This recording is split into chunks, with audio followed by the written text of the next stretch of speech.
முருகனுக்கு ஞானவேல் முருகனுக்கு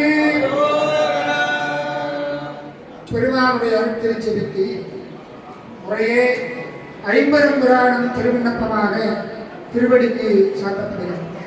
மத்த யானை ஏறி மன்னரே சூழ வருவீர்கள் செத்த போது யாரும் இல்லை சிந்தையுள் வைங்கள் வைத்த உள்ளம் மாற்ற வேண்டாம் வம்மி மனத்தீரே அத்தர் கோயில் எதிர்கொள்வாடி என்பதடைவோமே தோற்றமுண்டே மரணமுண்டு துயரமனை வாழ்க்கை நீற்றே நீடரண்டரு நிறைகுணல் நீர்சடைமேல் மாற்றமுண்டே பையமுண்டு நெஞ்ச மனத்தீரே ஏற்ற கோயில் எதிர்கொள்வாடி என்பதடைவோமே.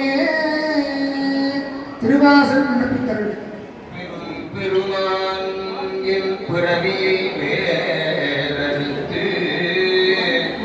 பெரும் பிச்சு தரும் பெருமான் சதுர பெருமான் என் மனத்தின் உள்ளே வரும் பெருமான் மலரோ பெருமான் அறியாமல் இந்த அரும் பெருமான் உடையாய் அடியே அடைக்கலமே எனதனத்தோட சங்கர சூழவா